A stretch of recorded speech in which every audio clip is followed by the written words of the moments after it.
Lady Esther presents the Screen Guild Players.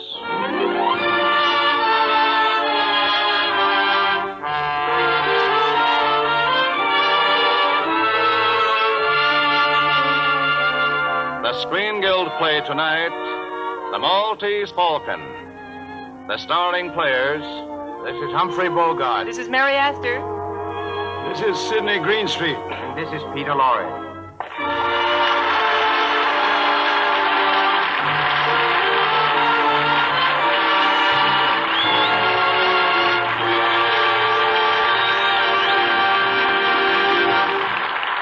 Tonight, Lady Esther presents the Screen Guild Players in Warner Brothers' sensational mystery story, The Maltese Falcon.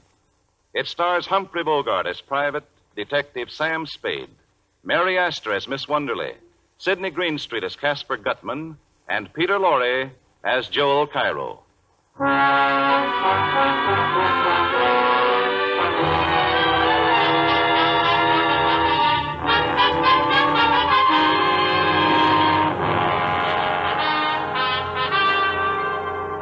This is the story of the Maltese Falcon and of the people whose lives it touched and seared.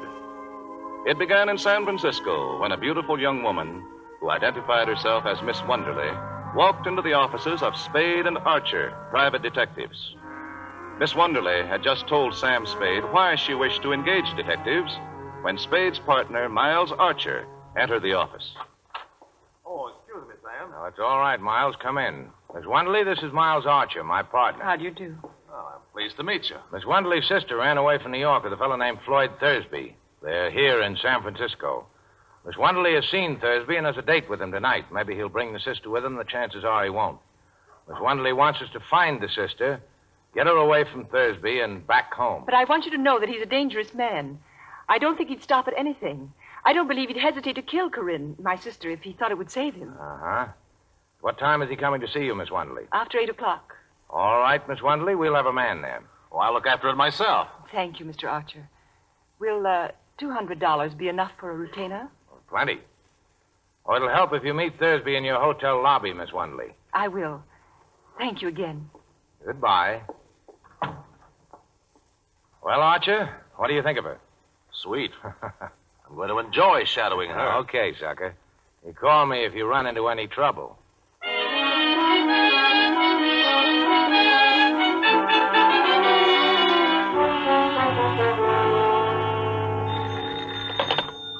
Hello?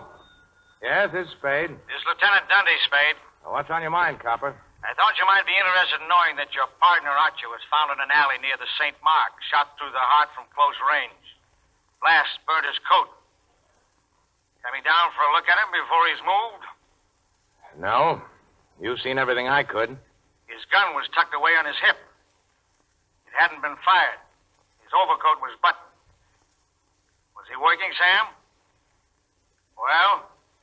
He was supposed to be tailing a fellow named Floyd Thursby. What for? Now, don't crowd me. I'll see you after I break the news to Archer's wife. I'll be there in a couple of hours.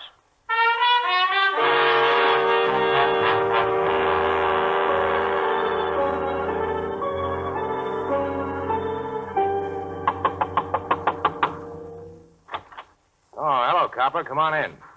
Break the news to Archer's wife, Sam? Uh-huh. What kind of a gun do you carry? None. I don't like 'em much. You don't just happen to have one on you. Search me. Turn the dump upside down if you want to. I won't squawk if you got a search warrant. Why were you tailing Floyd Thursby, Sam? I wasn't. Archer was, for the swell reason that we had a client who was paying good money to have him tailed. Who's the client? Sorry, I can't tell you that. You didn't go to Archer's house to tell his wife. I called up and the girl from your office was there, and she said you told her to go. What are you leading up to? Just this, Spade. Floyd Thursby was shot down in front of his hotel about a half an hour after I talked to you. Oh. I came into my apartment just a few minutes ahead of you. I was walking around thinking things over. I knew you weren't here. I tried to get you on the phone. Where'd you walk to? Just around. Thursby die? Yeah. How'd I kill him? I forget. He was shot 4 times in the back. Hotel people know anything about him? Nothing. Except he'd been there a week. Alone? Alone. You find out who he was? What his game was? No, I thought you could tell me that.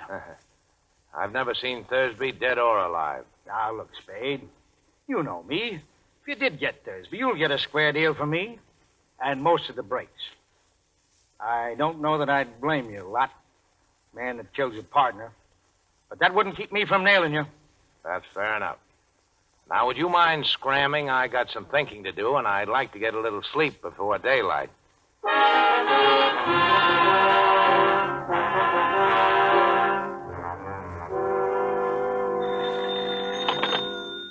Hello? Yeah, this is Sam Spade. Oh, I was just going to call you. Where are you? Well, the Coronet on California Street, apartment 101? What's that? The name's Miss LeBlanc. Okay, I'll be right out.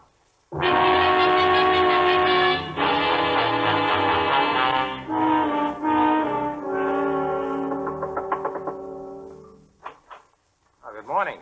Come in, Mr. Spade. Mr. Spade, I've a terrible, terrible confession to make. That story I told you yesterday was all just a story. Oh, that. Well, we didn't exactly believe your story, Miss. Is your name Wonderly or LeBlanc? It's really O'Shaughnessy, Bridget O'Shaughnessy. Oh. Well, Miss O'Shaughnessy, as I said, we didn't exactly believe your story. We believed your $200. Oh? Yes, you see, you paid us too much to be telling the truth. You knew that when you accepted the money? Oh, I suspected it. I was positive when Joel Cairo called on me. Joel Cairo? Yeah. Yeah, he seems interested in Floyd Thursby, too. What did he say? About what? About me? Nothing. Well, what did he talk about? Well, he offered me $5,000 for a black statuette of a bird. He was pretty sure I had it or knew where it was. Do you? Oh, I think I know someone who does, and $5,000 is a lot of money. But right now, the police are trying to find out who hired us to tail Floyd Thursby. Mr. Spade, do they know about me? No, I don't think they do. I've been able to stall them so far. Must they know about me at all, Mr. Spade? Couldn't you manage somehow to shield me from them? Maybe. But I'll have to know what it's all about. I can't tell you now. Later I will, when I can. You must trust me, Mr. Spade. Oh, I'm so alone and afraid. I've got nobody to help me if you won't help me. Be generous, Mr. Spade. You're strong. You're brave. You can spare me some of that strength and courage, surely. Sister, you don't need much of anybody's help. You're good. Chiefly your eyes, I think, and that throb you get in your voice when you say things like, be generous, Mr. Spade. All right. I deserve that. But the lie was in the way I said it, and not at all in what I said. Ah, now you are dangerous. Still, Cairo offered me $5,000. It's far more than I could ever offer you if I must bid for your life. Yeah, that's good coming from you. Have you given me any of your confidence, any of the truth? I can't go ahead without more confidence in you than I have now. Can't you trust me just a little while? Well, how much is a little? And what are you waiting for? I must talk to Joel Cairo. Oh. Well, you can see him tonight. I know where to reach him. Oh, he can't come here. I can't let him know where I am. I'm afraid. We'll all meet at my place, then. All right.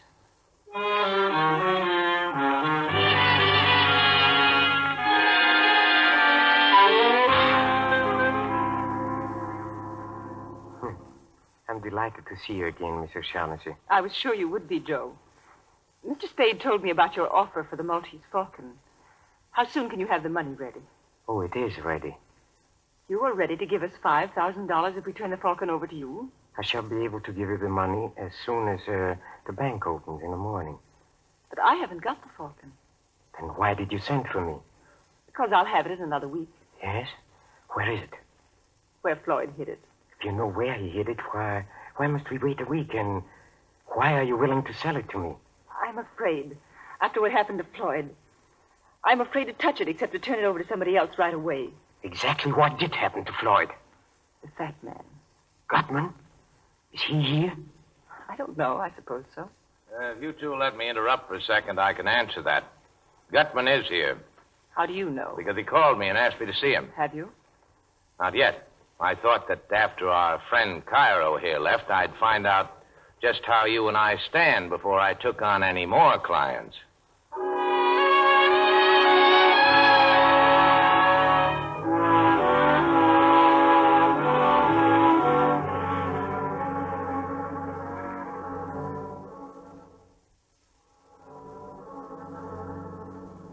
Now do you know how you and I stand, Sam? Yeah. If I can believe anything about you. But you're such a liar. I am a liar. I've always been a liar. Well, I wouldn't brag about it. Was there any truth at all in that yarn you were telling me about Thursby and the Falcon? Some. Not very much. Well, we've got all night before us. I'm so tired. So tired of lying and thinking up lies and not knowing what is a lie and what is the truth. I wish... Look, honey, I think I'd better have a talk with Gutman in the morning.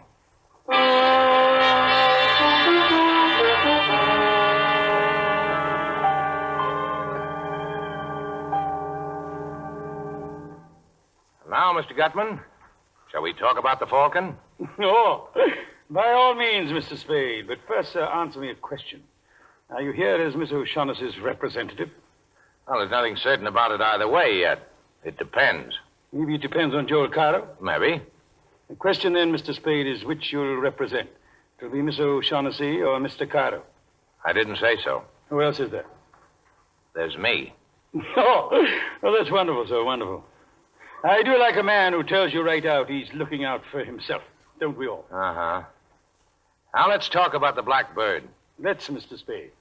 Have you any conception of how much money can be got out of that blackbird? No, but you just tell me what it is, and I'll figure out the profits.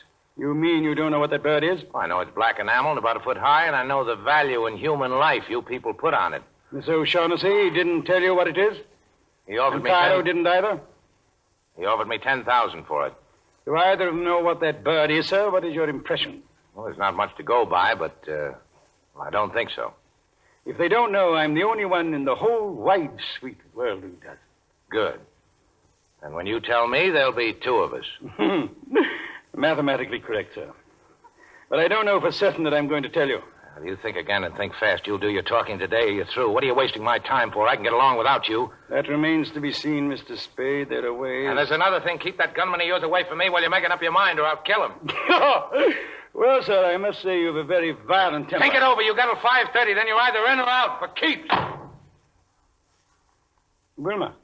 I'm going to kill that guy. I could have done it easy when he was standing there with his back to me. Of course you could, my boy. But business before pleasure. And we'll be seeing Mr. Spade again before 5:30.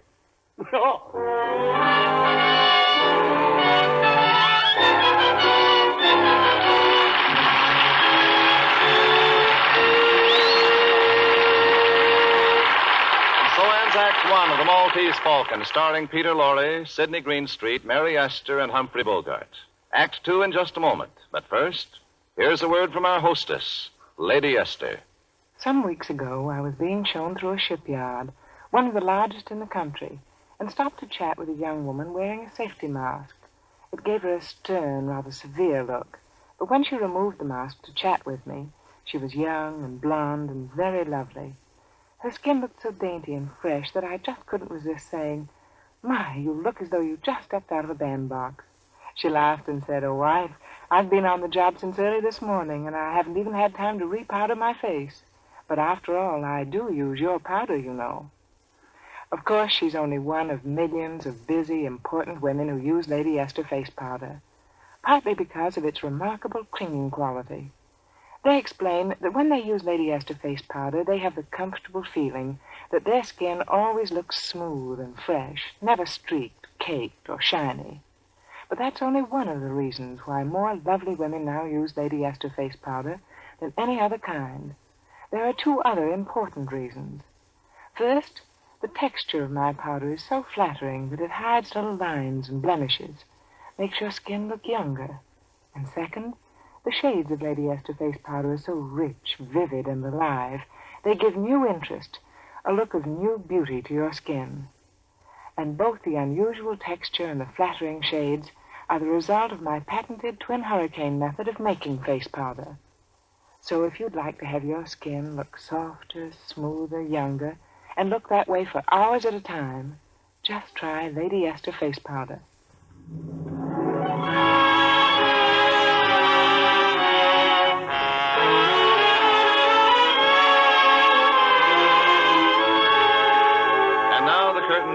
the second act of The Maltese Falcon, starring Humphrey Bogart as Sam Spade, Mary Astor as Bridget O'Shaughnessy, Sidney Greenstreet as Casper Gutman, the Fat Man, and Peter Lorre as Joel Cairo.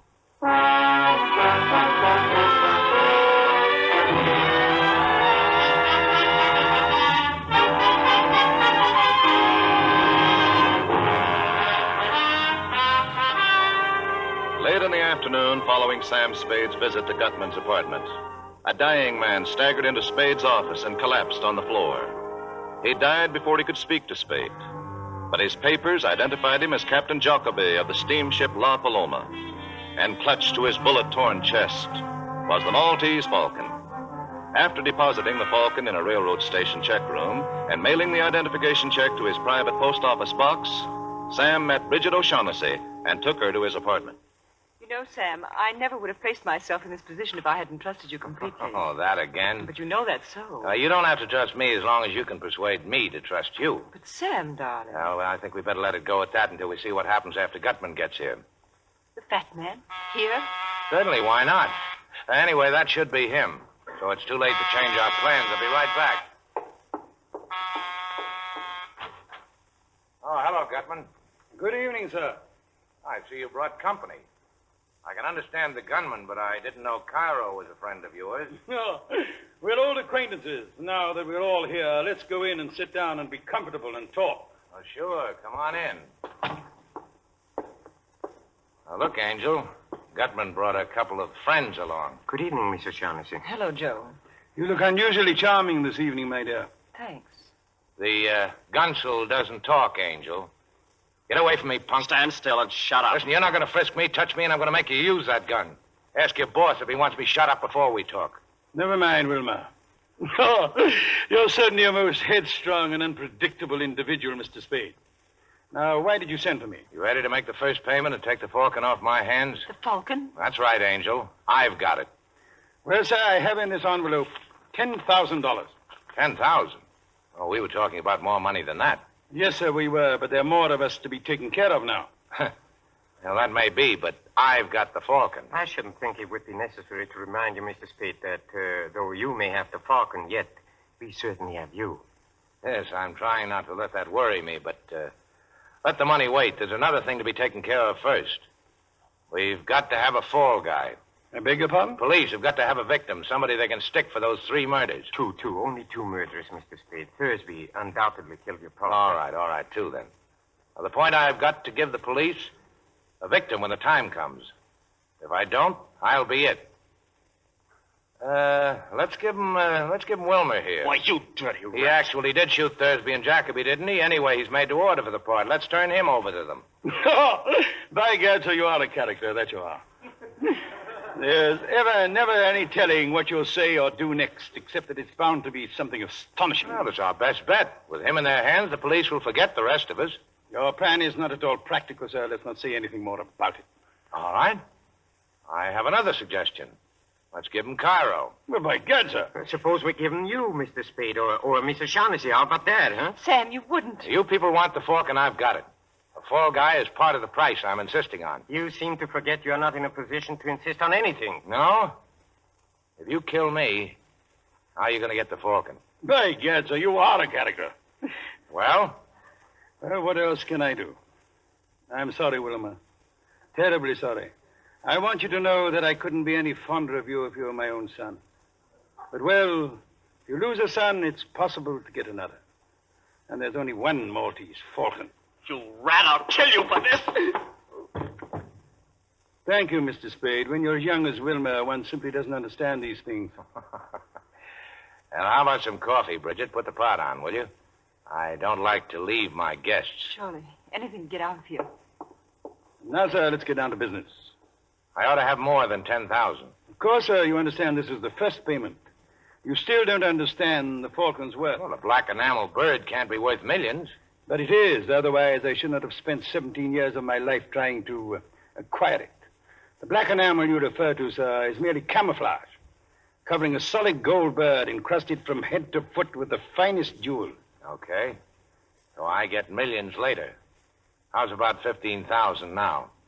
Frankly and candidly, and on my word of honor as a gentleman, 10,000 I gave you is all the money I can raise right now. But you didn't say positively. Positively. Well, if that's the best you can do, it's the best you can do. But it's understood the punk has to stand as the fall guy. That is part of our agreement, sir. Okay, I'll make a phone call. The Falcon will be here in an hour.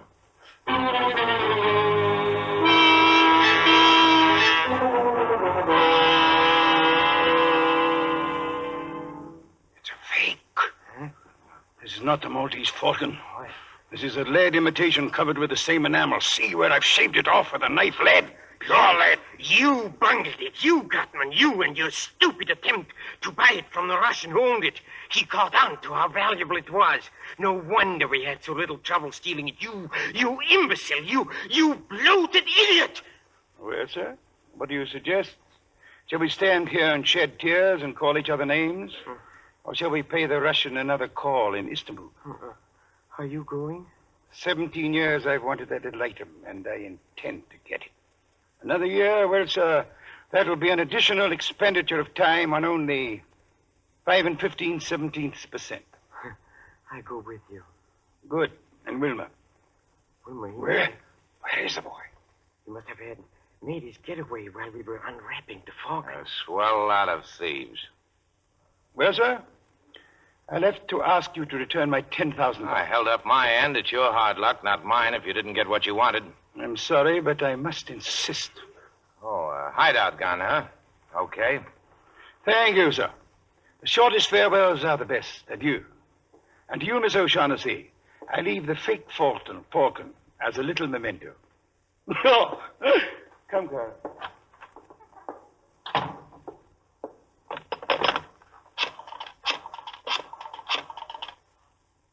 Hello, police department. Lieutenant Dundee there. Put him on. Tell him Sam Spade's calling. Now,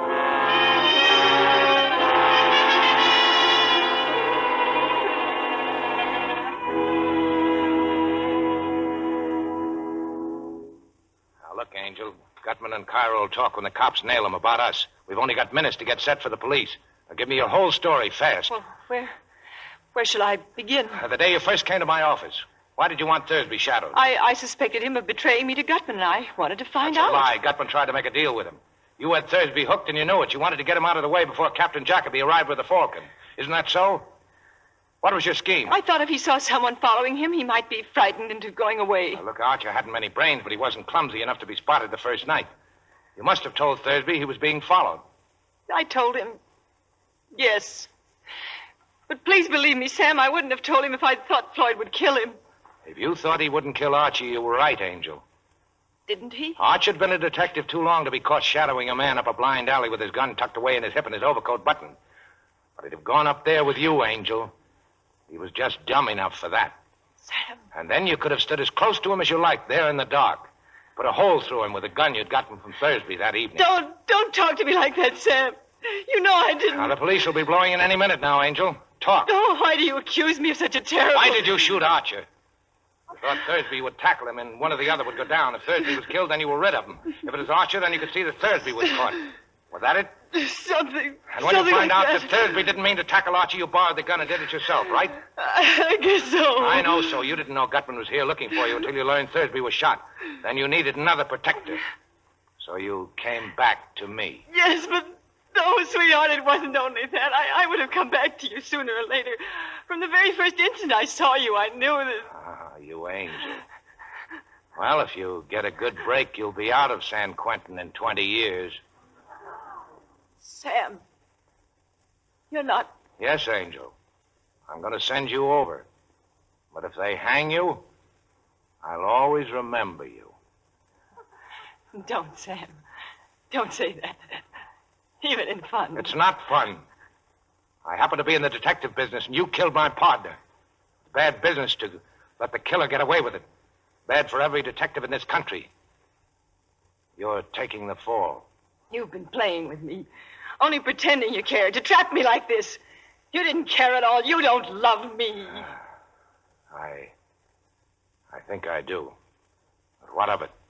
I won't play the sap for you. You know it's not like that. You can't say that. I am saying it. You know down deep in your heart, you know that in spite of everything I've done, I love you. I don't care who loves who. You killed Archer. You're going over for it. Come in. Oh, hello, Copper. Hello, Sam. You get Gutman in Cairo? We got Cairo. Gutman's dead. The kid Wilmer had just finished shooting him when we got there. So I ought to have expected that. You better put the cuffs on Angel, Copper. We're taking her down to the station. What charge? Sam. Murder. She shot Miles Archer. Oh, and you better bring that Blackbird along, too, Copper. It's part of the evidence against Cairo. Hey, this is heavy. What's it made of? The stuff that dreams are made of.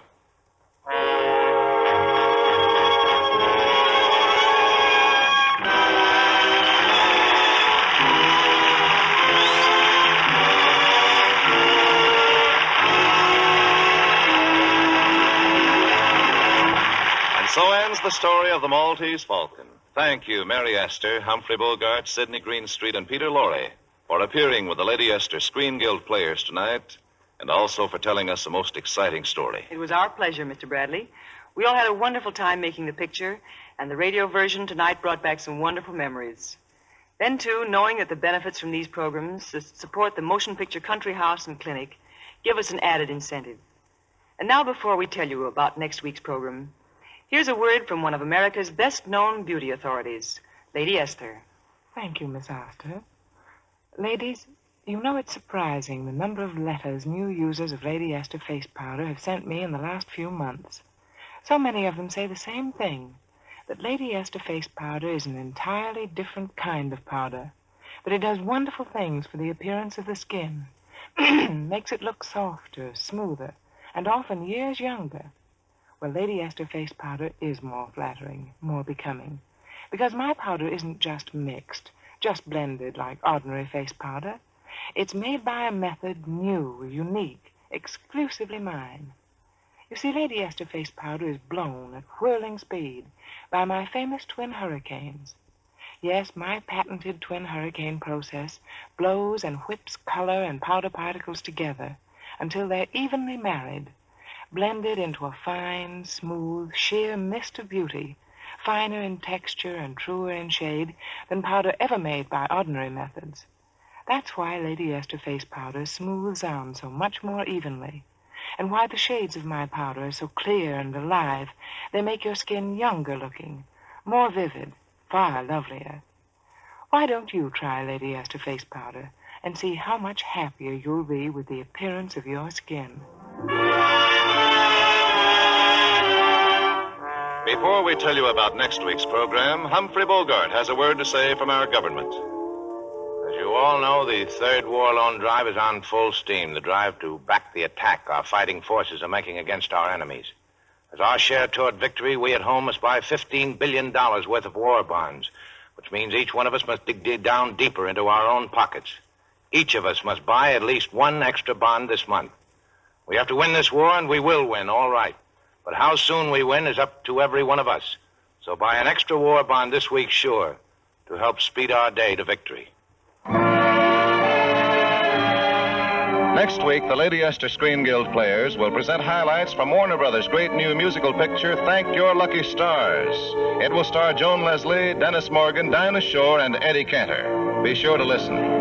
Humphrey Bogart can soon be seen in the Warner Brothers production, Thank Your Lucky Stars.